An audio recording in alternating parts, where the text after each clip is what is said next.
Hi, this is Karen Smith. It's 68 degrees. There's a 30% chance it's already raining, and a 100% chance that the Indy 500 isn't starting on time.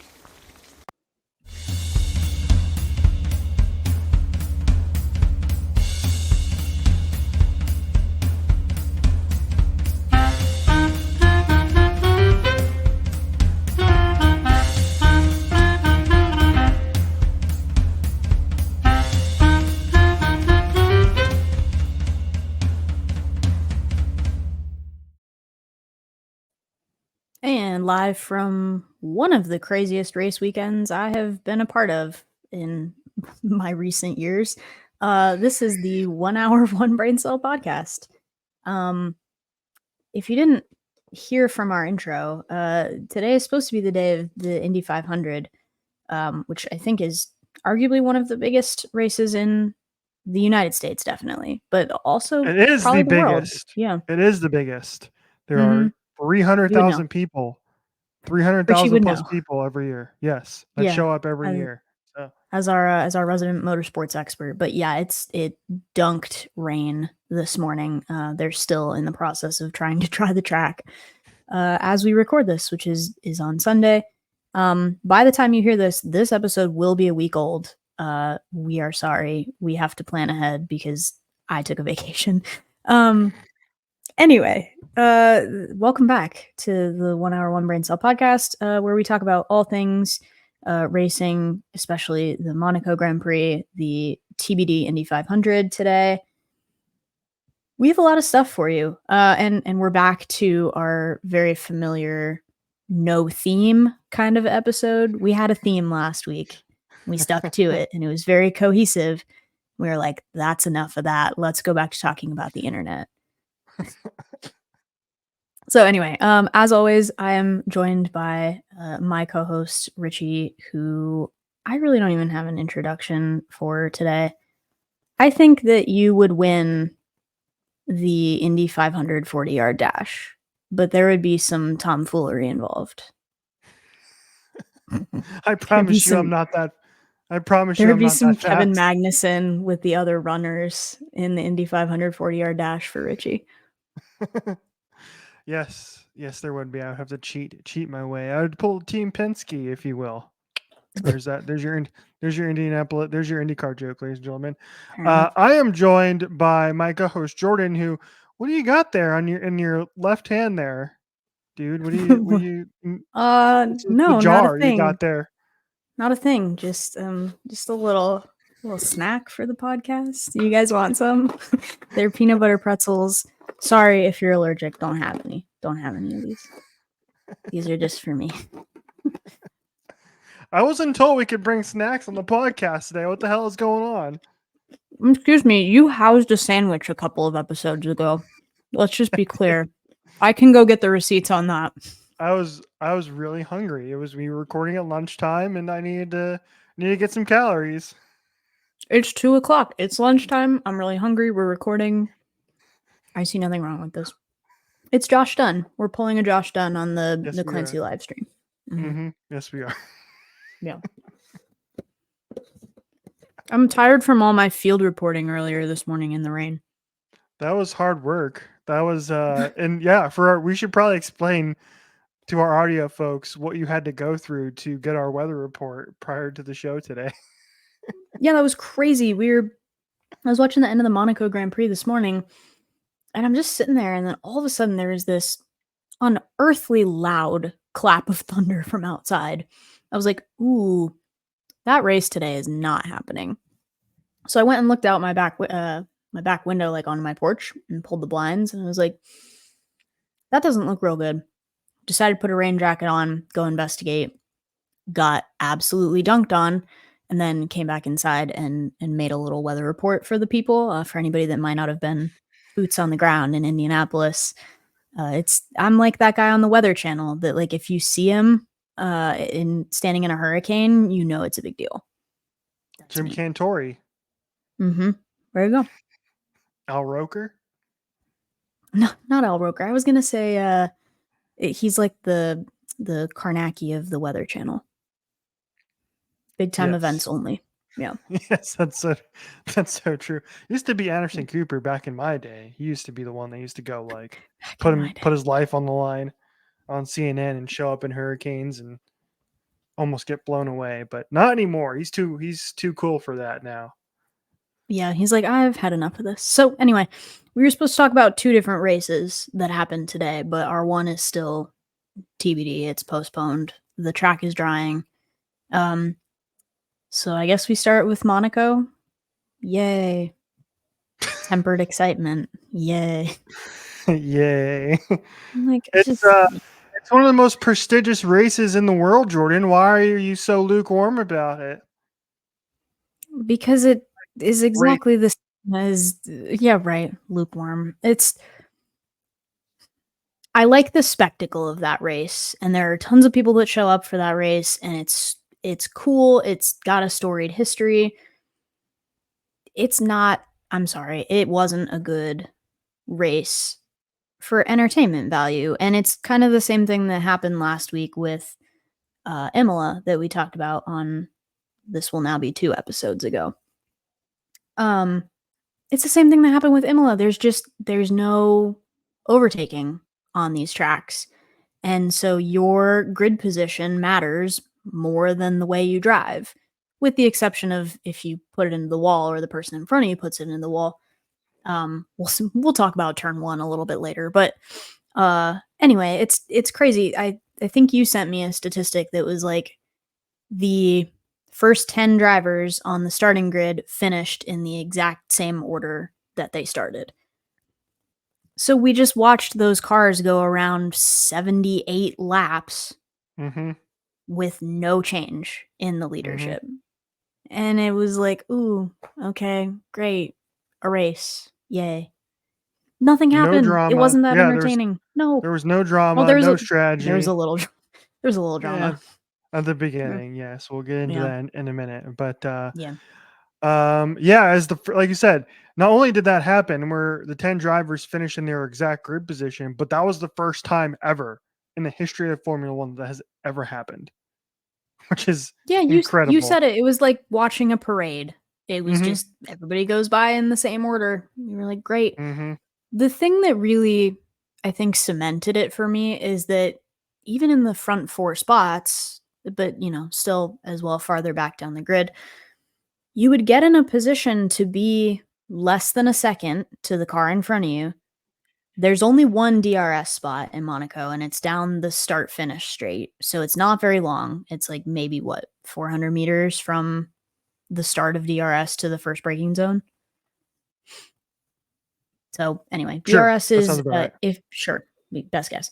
If you're not familiar and you're new, I was like waiting for you to respond, and you just like crickets. I'm like, you're the motorsports expert. So anyway, if you're new to this, DRS is you get to open that rear kind of spoiler looking wing of the car, and it reduces drag, and then it lets you get a little extra speed boost for however long you have it. But in order to use it, you have to be within 1 second of the car in front of you when you hit the line to start the zone. And then the rear wing closes as soon as you brake.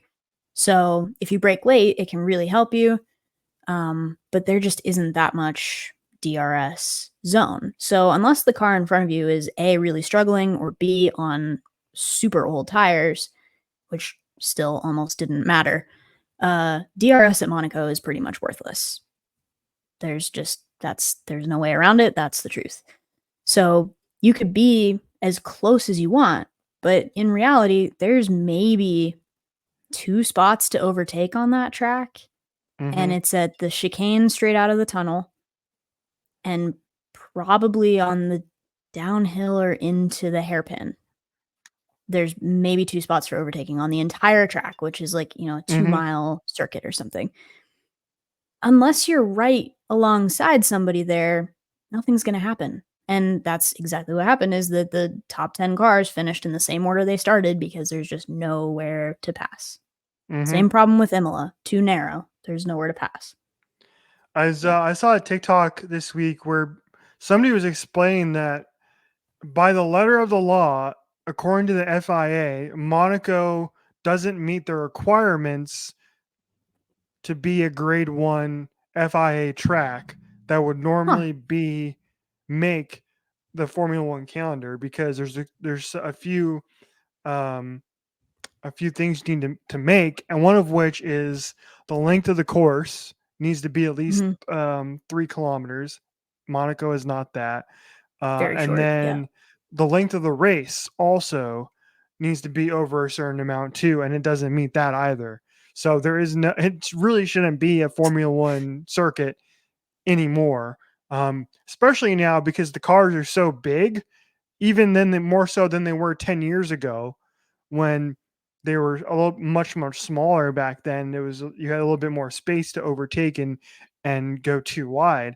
Now you can't. The cars are too big. Maybe things will change in 2026. I think they're getting a little bit smaller in 2026 for the new regulations, I think. But nope, but I mean, not by much. Still, we had F2 and F3 running there this weekend, and like some of the crashes in F2 and F3 this weekend. Like, whoa.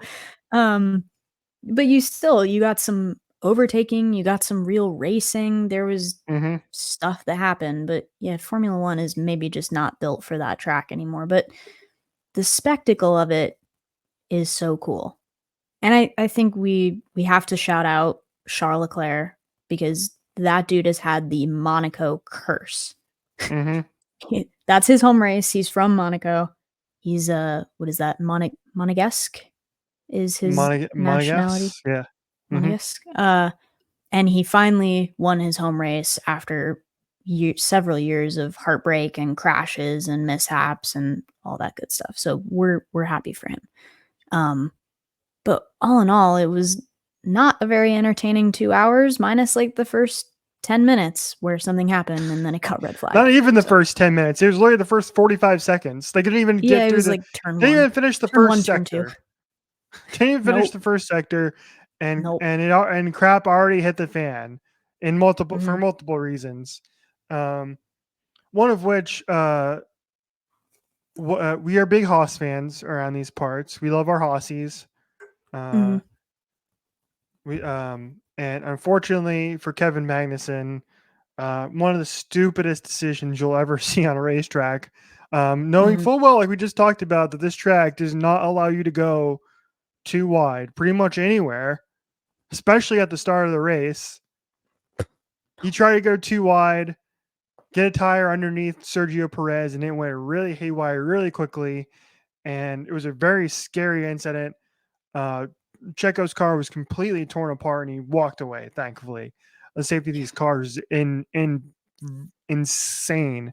The safety of these cars now, and Kevin Magnussen did not get a penalty for some reason. Still don't understand why. Ridiculous.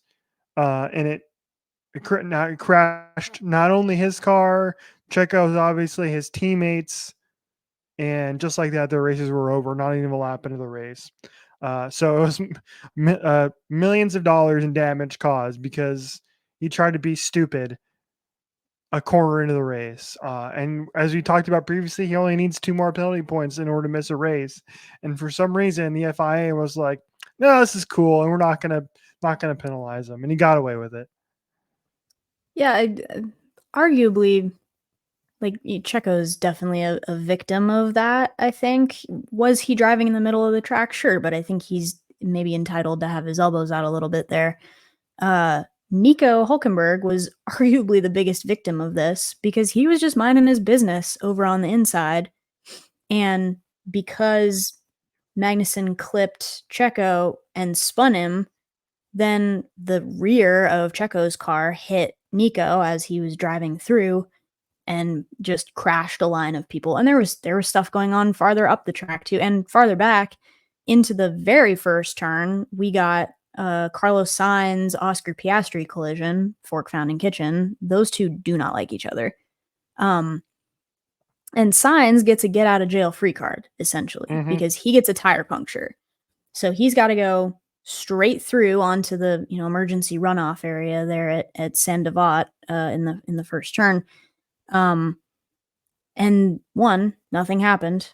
Nothing happened from it. But 2, because the race immediately got red flagged after that into the next turn, he gets to come back into the pits, get new tires on, and the cars hadn't finished a first sector yet, so they just did a standing start and restarted the race with the same grid order that they had passed that first timing line in. So he just gets to go right back to third and start third. And guess where he finished the race? In third. Mm-hmm. So just, I don't know. And then farther down the course, we had Alpine on Alpine crime. Esteban Ocon went flying. That was so scary. That still image is so scary. And the video of that happening, like, I would be absolutely peeing my pants. And he was like talking to the interviewer and was like, no, yeah, I'm good. Thanks for asking. It was not like Budapest last year, but very scary. And, Budapest, if you ask Natasha Romanoff. So yeah, and apparently the Alpine team boss is really bringing the hammer down on that because one was Ocon's fault. But he's apparently there is thunder and lightning and changes to be made in the Alpine garage for the French. Vive la Revolution. So we'll see what comes out of that. But after that, nothing happened. Nothing happened. We watched 77 more laps of nothing. Yay. Not a single dang thing. Not a single dang thing. No drama whatsoever. We were talking about this before the show. Max Verstappen tried to do something, comes in to get a new set of tires and is running really quick laps and is like 2 seconds faster than George Russell, who was running 5th at the time. And Max could not get past George Russell, which was like just incredible to me that Max was that fast and could not find a way around a guy who was on 60 70 plus lap tires. 70 lap old mediums, right? It's just George Russell was on managed tires strategy from the minute the race started and was just plugging a gap between the front 4 cars and the rest of the field. And just there's no reason why a race should be on the Formula 1 calendar that you are able to drive straight through without a pit stop or some kind of strategy. Because that's not racing. That's just driving in a straight line for 2 hours. It's crazy. And we could should have, would have, could have with Max because his Q3 was not great. He ran faster in Q1 and Q2, but on his last run in Q3 where he was really pushing and going for his time, he hit the wall and then backed out of his lap.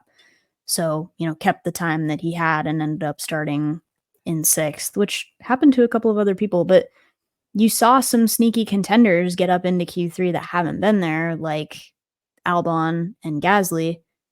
You also saw some people fall way back out of the field, like Checo and Fernando Alonso, that are typically up there. And again, Haas disqualified because they had a rear wing that didn't meet the spec.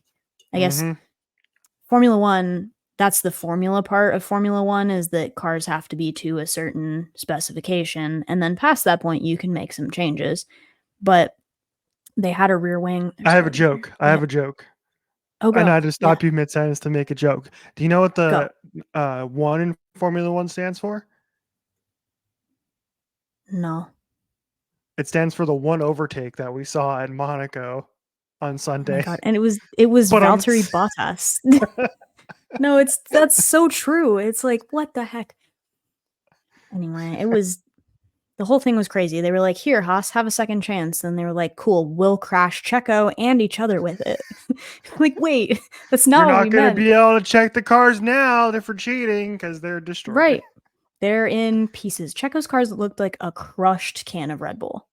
Yeah, it was crazy. So horrible. So horrible. Anyway. Yeah, he was going about 150 miles an hour.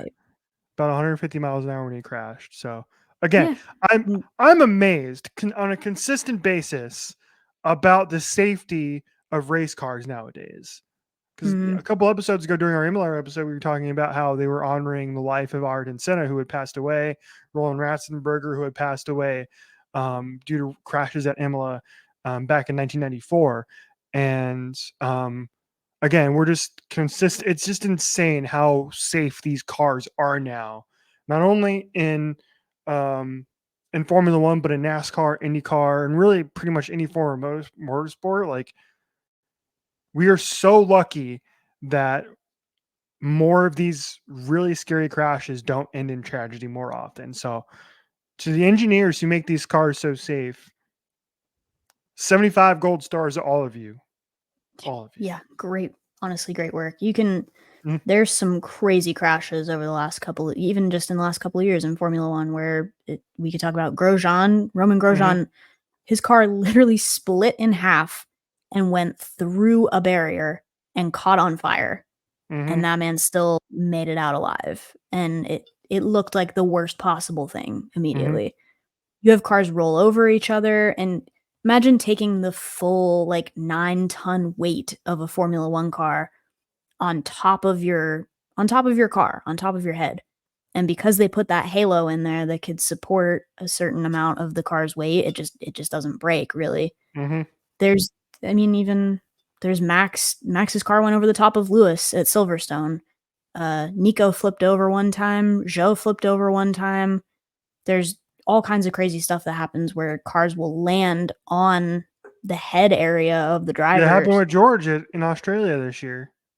It did, yeah. George tipped over in the middle of the track, and just everybody has been fine. So it's the innovations and safety are crazy. For as fast as they're making the cars, they're also making them safe, which is good. All right. That's all we have to say about Monaco. Congratulations, Charles. You deserve it. I'm happy he won. Yeah. The people of Monaco were so happy. The Piastri Leclerc family as well.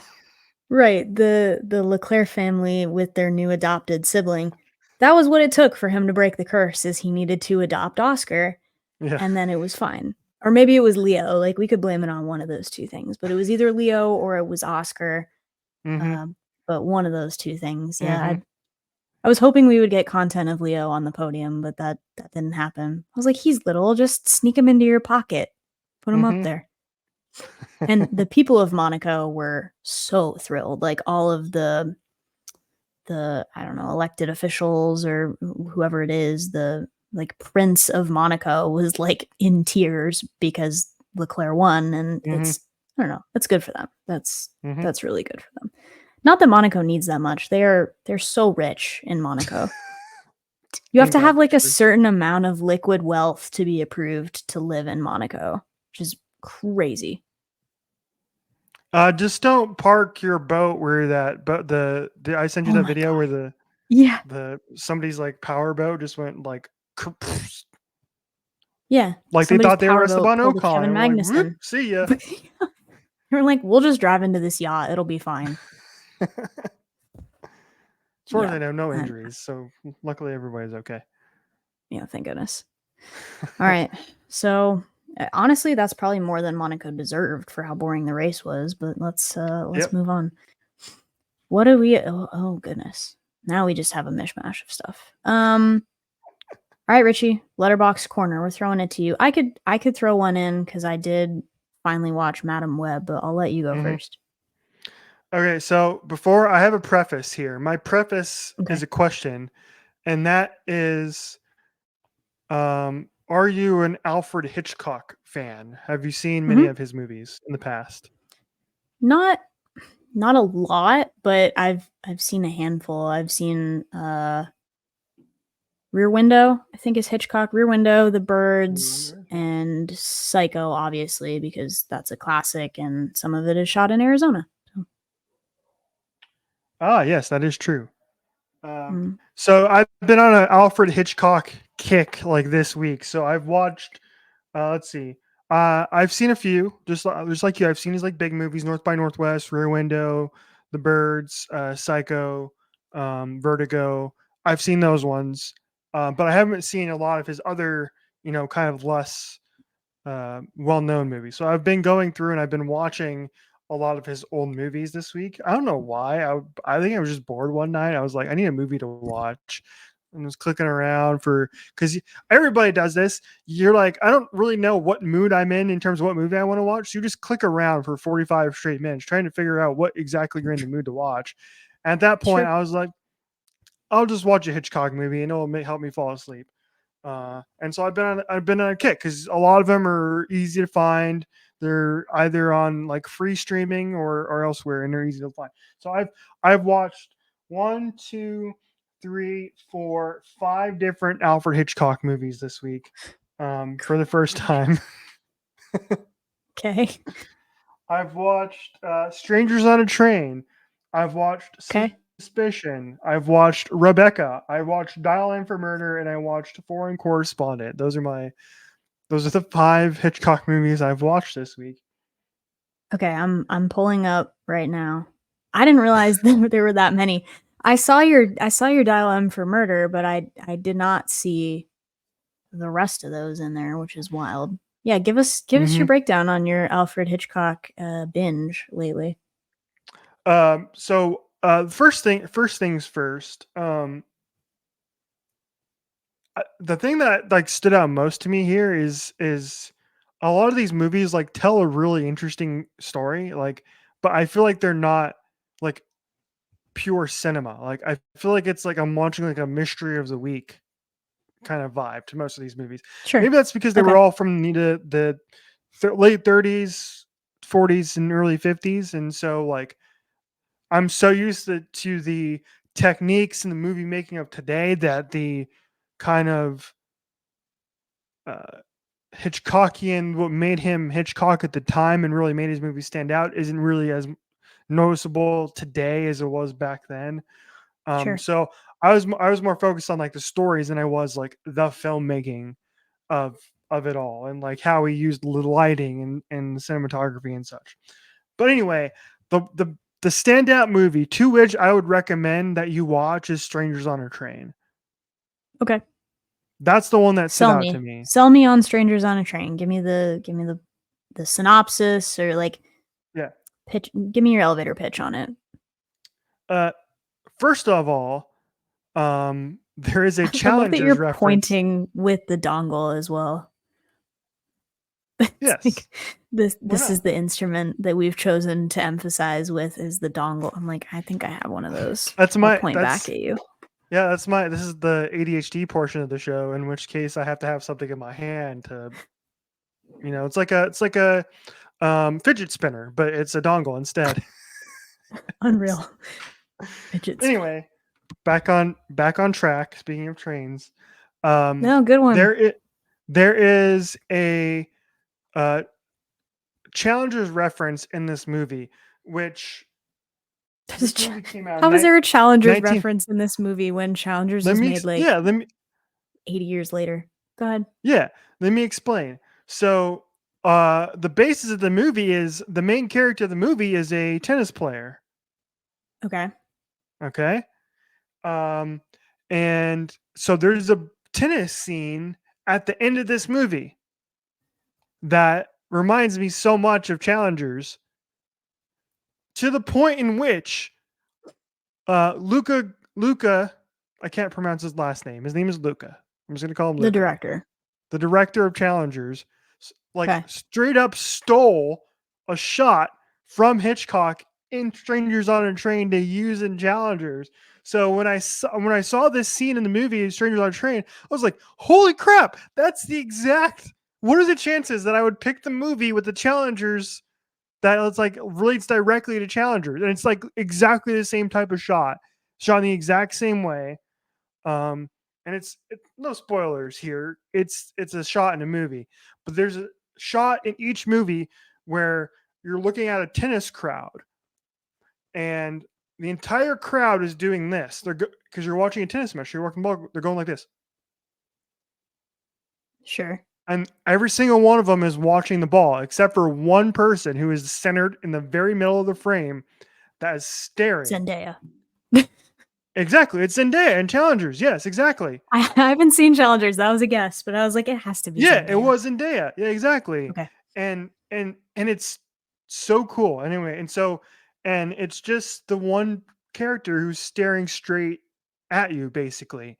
And I was like, that's so damn cool. And the way that Hitchcock directs the tennis scenes in this movie, and the way it's edited with another scene that's happening at the same exact time. Hitchcock's called the master of suspense for a reason. That's why I love this movie so much. Is like this. It's pure Hitchcock here. It's the way he puts you on the edge of your seat by making you feel like a clock is ticking in the background, and that every single character has to do this particular thing before the clock runs out, type of thing. It's that type of suspense, and it's terrific. And the villain in the movie, the antagonist, is terrific, and he's so creepy, dude. He's so creepy. I honestly think you would like it. Strangers on a Train from 1951. Okay. Mm-hmm.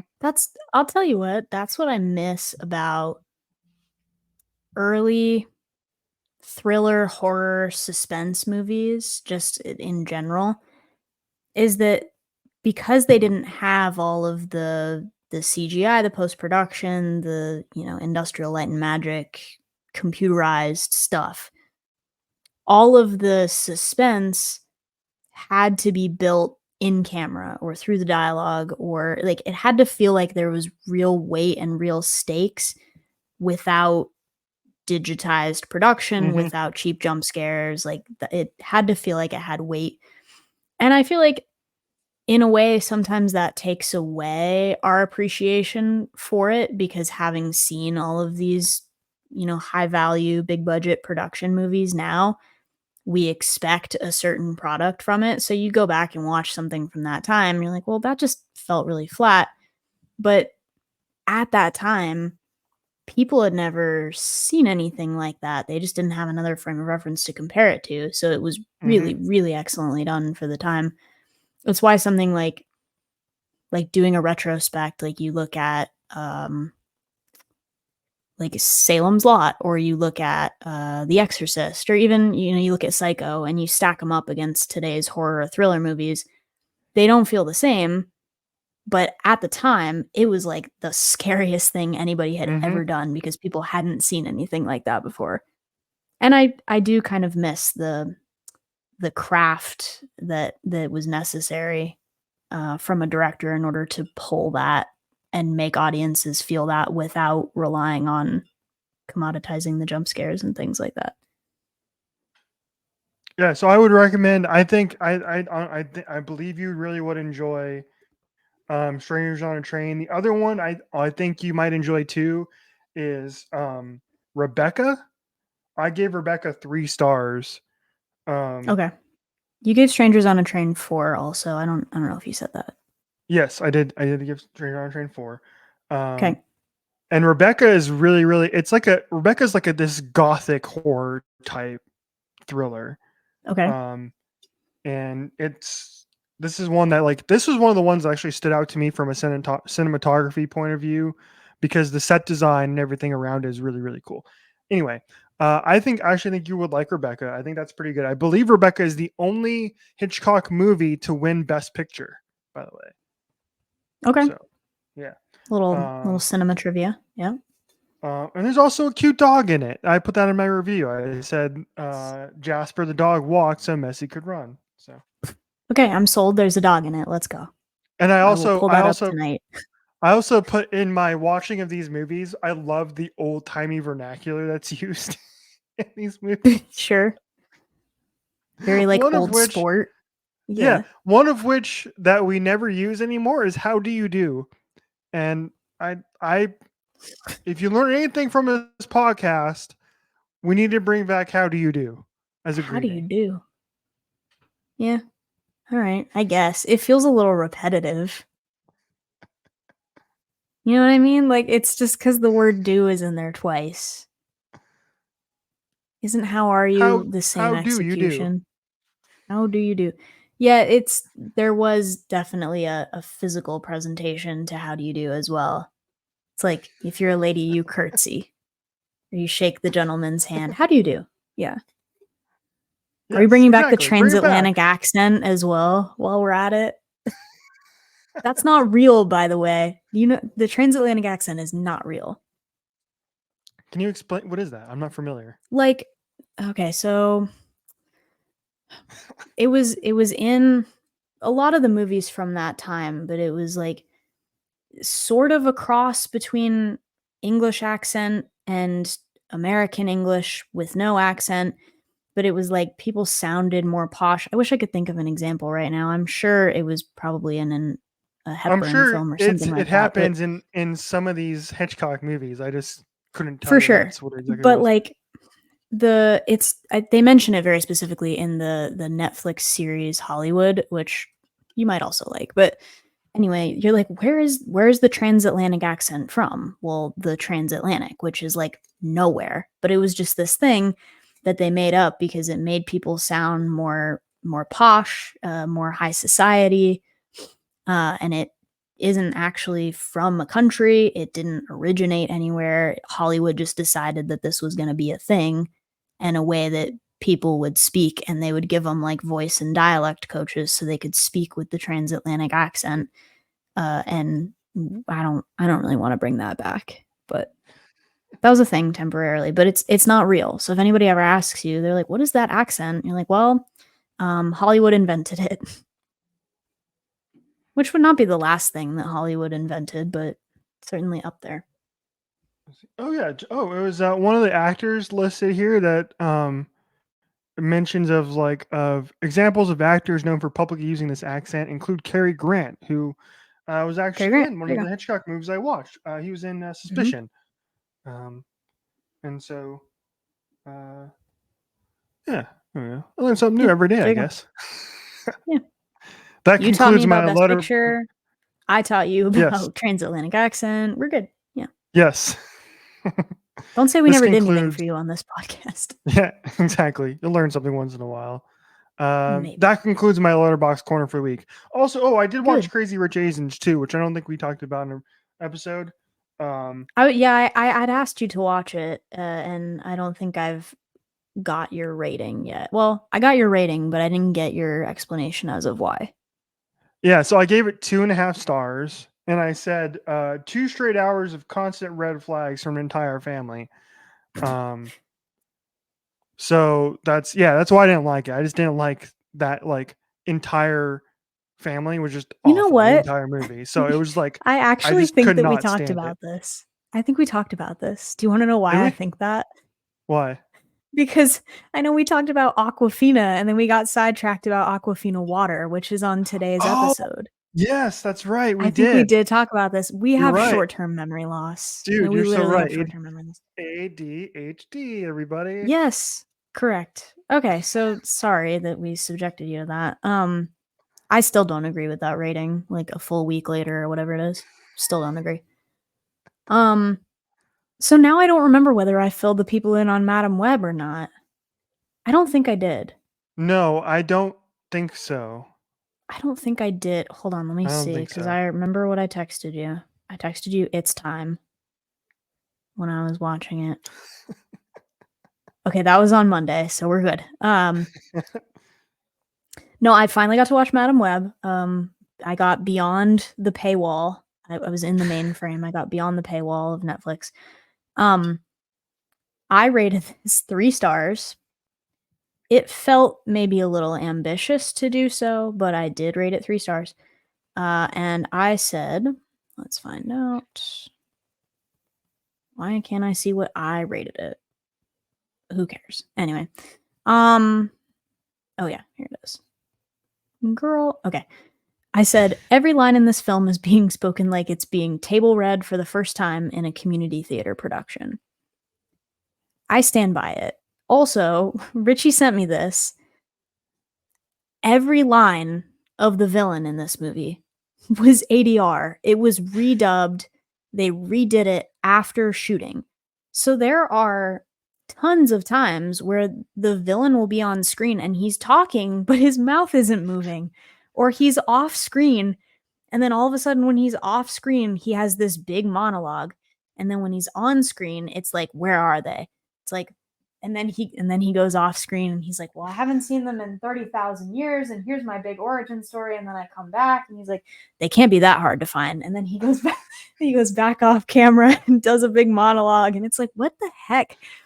But there's literally a bit at the very beginning where it's so obvious because they have it in frame on Dakota Johnson's mom in the film, and she's talking about the spiders, and he's in the background and he's saying something. He's like, well, I promised to provide you the security detail to find the spider.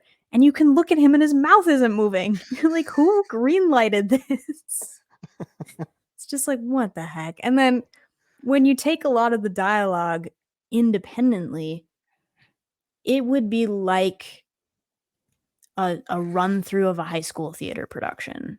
But then if you put it together, some of the redeeming ones were the scenes where they had like all of the women together on screen and they were interacting with each other. And that actually was fairly good and fairly enjoyable and well written.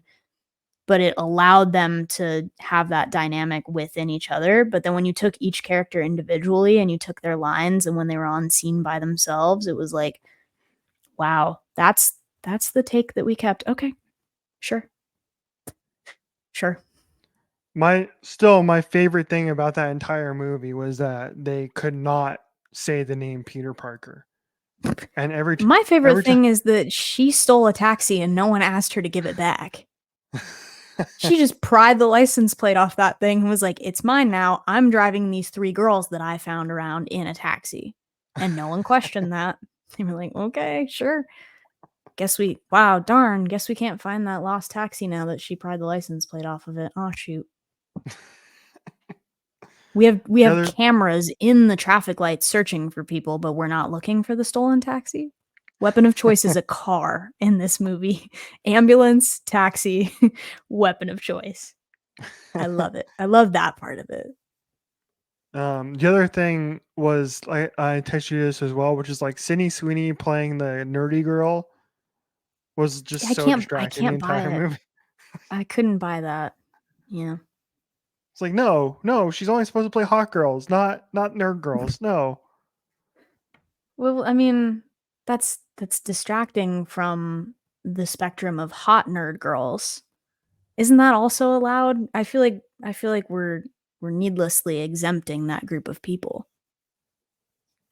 Yes.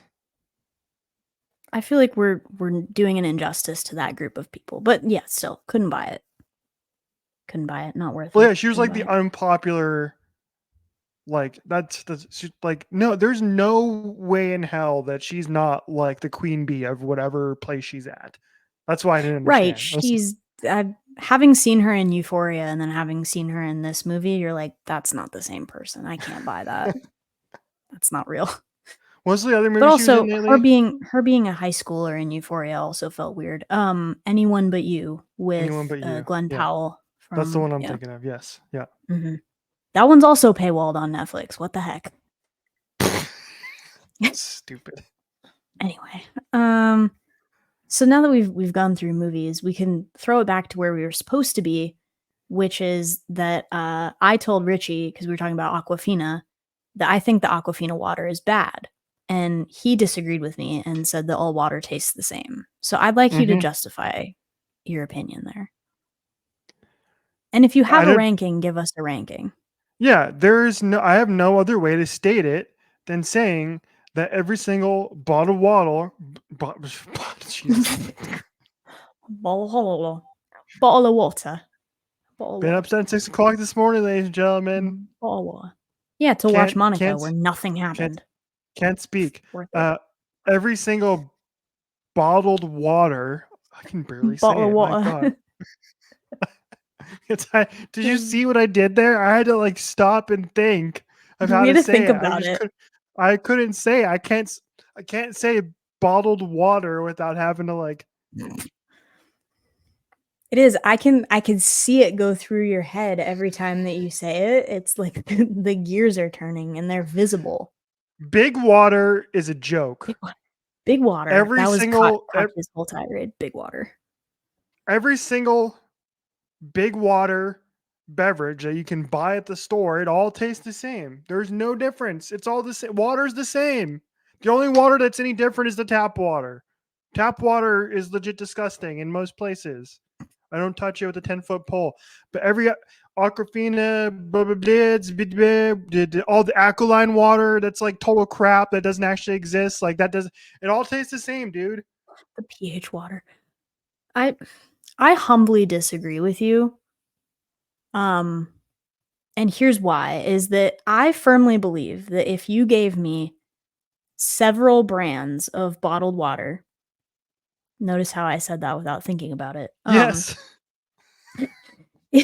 If you gave to flex on him, if I firmly believe that if you gave me several bottles of water with the labels taken off, or even like just put them in a glass, right?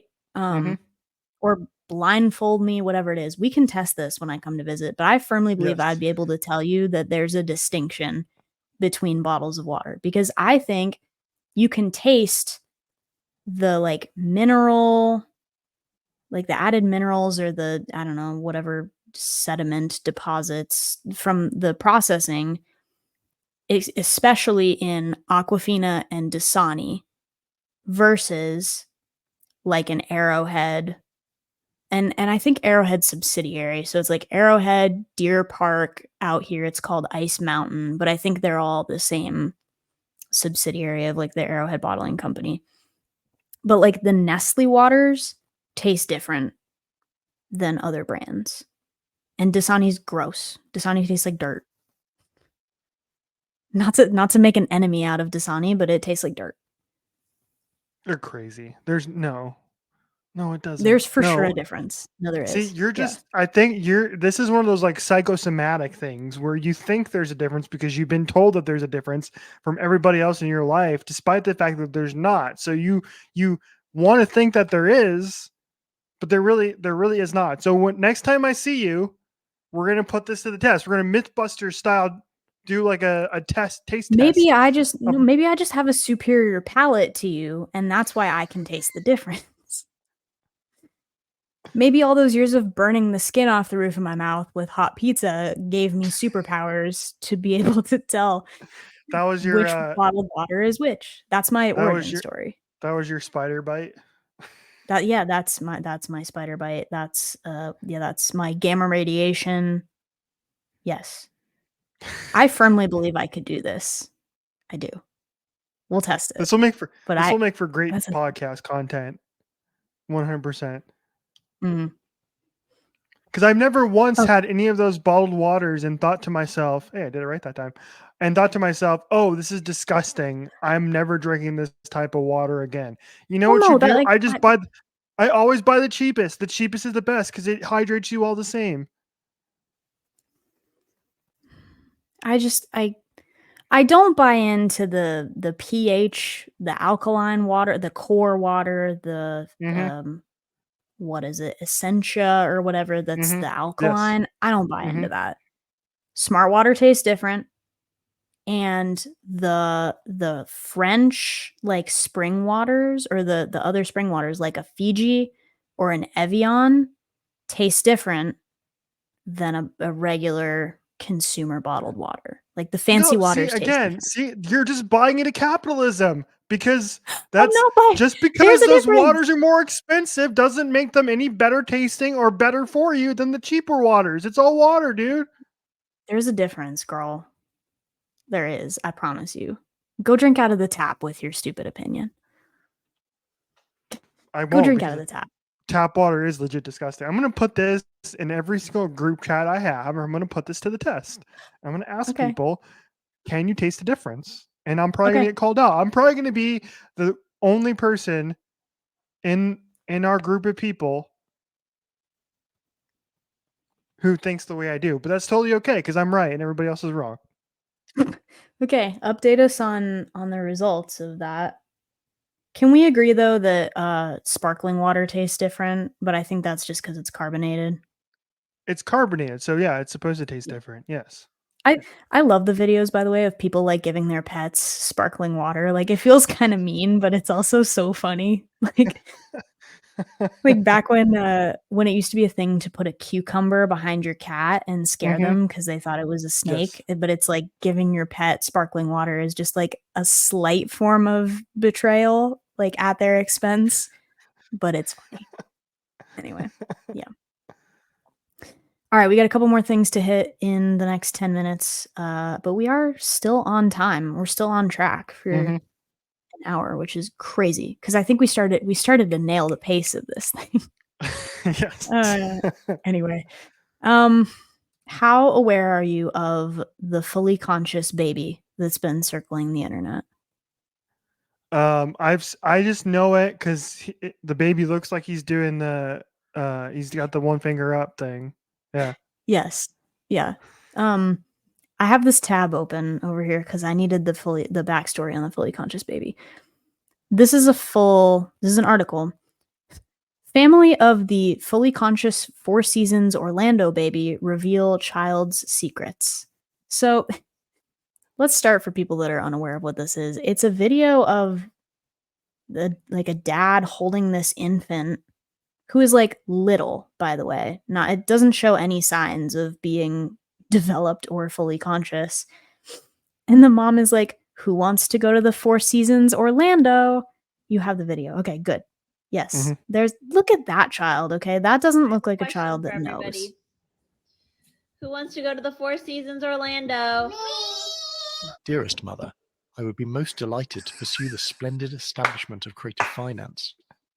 What joy doth fill my soul, forsooth! The experience therein would be of immeasurable worth to me, a humble seeker in the realm of real estate, striving to master the arcane arts of creative finance. This noble quest would be an odyssey of exceptional proportions, an endeavour most grand that only the esteemed and sagacious Pace Morby can assist me in undertaking. Verily, his guidance would be the beacon that illuminates my path, leading me through the labyrinthine intricacies of this noble pursuit, akin to a guiding star in the firmament, shedding light upon the darkest corners of my understanding. Is that the transatlantic accent right there? That is definitely British, but it is borderline transatlantic, I will say. That is the way that baby would speak, though. Like, what I have never in my life seen someone with a more crisp one of these, like one finger up in the air eye, than that 1-year-old child. That was perfect. So anyway, the baby is 1 year old. It says, to everyone's surprise, the baby being held in her dad's arms then shoots her arm up, pointing her finger to, and also says, "me," in a calm manner, as the baby is seemingly able to comprehend the question despite being so young. Various edits being created for the meme, including a posh English gentleman's voiceover. It wasn't staged, it wasn't set up. The post on TikTok accidentally went viral. It says it's kind of in the middle about the baby being fully conscious. She won't say me to everything. It legitimately has to be something she recognizes and wants to do. She's been to the Four Seasons before.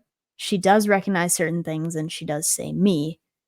It is crazy, and the hotel has been in communication with them. I think there was a follow-up that got posted like yesterday or today of them at the Four Seasons Orlando getting the star treatment with this little 1-year-old child that's going viral. But that was the most crisp me I have ever seen. We all need to strive to be on that level. That's unreal. That baby is gonna grow up later, and like years from now, we're gonna get like a retrospective where it's like the picture of that kid in like a high school yearbook. It was like, remember when this was the fully conscious baby? I'm just waiting for that, like 10 years down the line. Well, more than 10 years, like 17 years down the line, if we all make it to that age. But anyway, I don't want to think about it. No, it's gonna be wild. Okay, what else? This one, you can take this one. I know how much you love Hot to Go by Chapel Roan. Yes, I'm not even going to try doing the dance. I'm still learning, okay? I'm not going to allow you to make fun of me again, okay? So we're not going to do that on this episode of the show. But yes, I can do it on your behalf while you're talking. Yeah, my entire TikTok feed currently, or at least 43% of it, is in some way in relation to Chapel Roan and Hot to Go. And my favorite part of this is now there are a bunch of TikToks in which are directly, I feel like I am being seen, because there are so many TikToks now where it's like, I'm the straight guy who listens to Chapel Roan and knows the Hot to Go dance, and now TikTok, I liked one TikTok about it, and now TikTok thinks I'm a lesbian. And Unreal. Okay, but to be fair, I sent you those, and I feel so seen. To be by fair, them. you were also already teetering the line of the algorithm by being a Boy Genius fan, by being a Julian Baker fan, by being a Renee Rapp fan. Yes. You were on that line, and then all you needed was the Hot to Go, and it pushed you right over, and you were like, we found your people, here they are. So yeah, Richie is on the good side of the internet. Welcome. Yes. Yeah.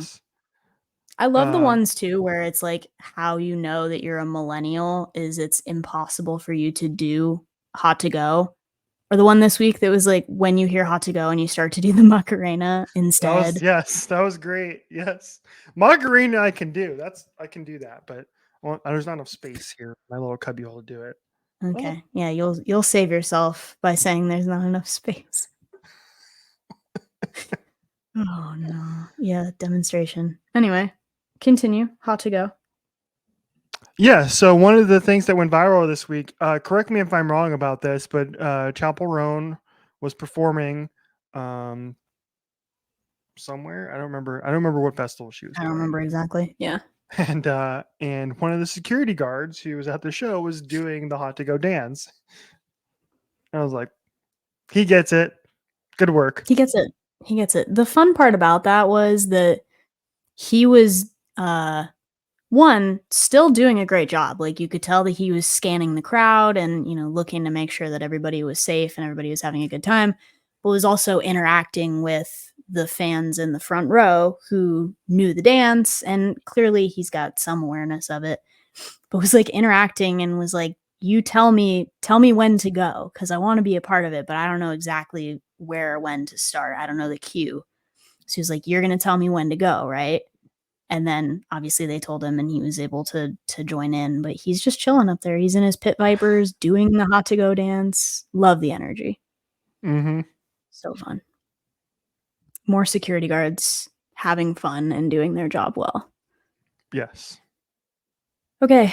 Last topic. Yeah, we're right on time. We're Indiana Fever fans. We've been following at least pretty regularly since last year. Mm-hmm. So pre Caitlin Clark craze, it's now on a completely different level than we experienced it last year. Like off the rails. There are so many more eyes on it and so much more publicity and viewership. And with it comes lots more opinions about what to do and what not to do, because everybody is an armchair coach on the internet and thinks they could do the job better. However, we have a gripe. And that gripe happens because maybe Richie through me, has sworn undying allegiance to the Indiana women's basketball program. Mm-hmm.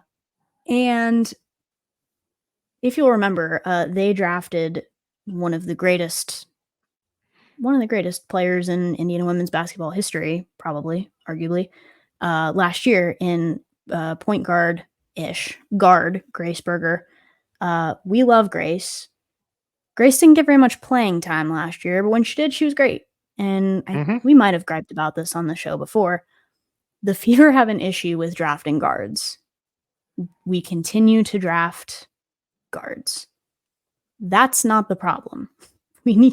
That's not the problem. But we continue to draft guards every year in the draft, and then we get a crowded guard room, and they all play different ways and different styles. And then you add to that the amplification and the eyes of having Caitlin Clark on the team, and an already messy guard room gets very messy very quickly. And there is a trend circling among it's mostly among the Hoosier circles, but among people that follow the Fever, that's like #free Grace. Grace is in jail, essentially. She has been put in Indiana Fever witness protection for the last, like, what now? 4 or 5 games?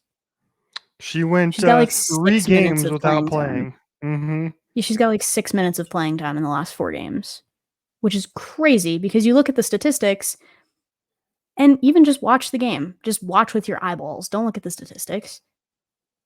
They play so much better with her on the floor and with certain alignments of players on the floor with her. That lineup has not been utilized to its full capacity. So we're all team #FreeGrace.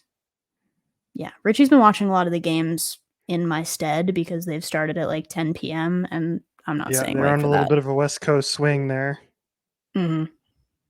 So we were anxiously waiting to send each other a text when, she's on the floor. We're like, Grace alert. And we went about 4 full games without being able to do so, which is disappointing. But like, just use your eyes. Use your eyes. They're better when she's on the floor and she's being unnecessarily jailed. Yes, I agree. I do not understand it for a second of what's happening. Your team is 1-6, okay? You're 1-6. You have the worst point differential in the WNBA, and you continue to not make any changes. The only change you make is taking Alyssa Smith out of the lineup and starting Timmy Finlay, who's been terrific. Right. She's been great. She's been one of the big bright spots of the Fever this year. And that's the only change that you make. You don't change up your rotations. You play the same people. You're going to have the same problem. So that's why Jordan and I casually have been on the not big fans of Christy Side's bandwagon, really since last year, because this was the same problem last year too. She was just stuck in her ways and wouldn't change despite the team being as bad as they were. And seemingly like being let's just say not very rookie friendly, like young player friendly. I would say I would put it that way. So That's true. exactly. So I will put this out there. No more Erica Wheeler, please. Like, I'm gonna call it out. That's what we do here. Okay. No more Erica Wheeler. Use her as like a veteran coach and put her on the bench instead, because Grace Berger is a much better all-around basketball player than Erica Wheeler at this stage in her career. Erica's great for Caitlin Clark. I'm glad that Erica's on the roster. Her and Caitlin seem to get along really, really well. From a basketball perspective, Erica Wheeler is not helping you win any basketball games right now, like Grace Berger and Celeste Taylor can do, for goodness sake. The Fever defense is absolutely terrible.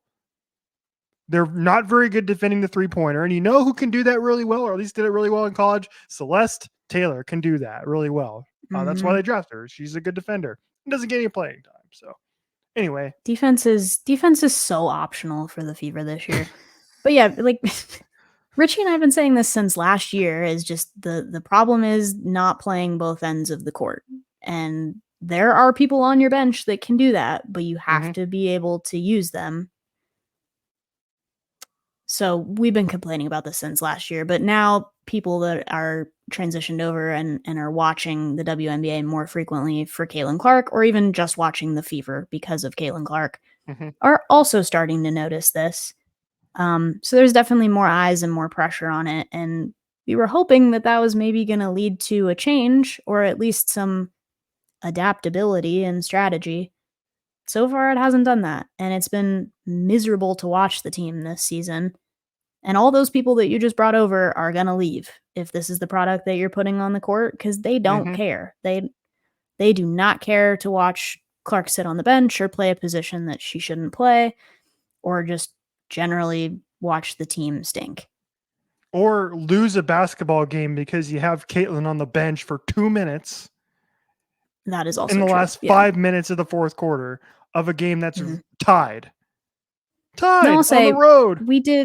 We did get better in the second half last season, and the first couple of matchups this year have been tough. Like, Connecticut is a good team. New York is a very good team. Las Vegas is a very good team. Our one win is against the Sparks, who are also kind of bad. So against teams that are more our speed, maybe wins to be found there, but you have to at least contend a little bit. You have to be able to steal a couple games from the title contenders in order to make yourself, in order to, you know, have a little name, have a little respect around the league. And if that doesn't happen, then think about a change, perhaps, but we'll see. Yes. Final thoughts? Enjoy your time on your vacation. I hope it's a great time. Thank you. I'll hold down Yeah, the me fort too. here while you're gone. I will have access to all of the social media channels, so I will be spamming the crap out of people.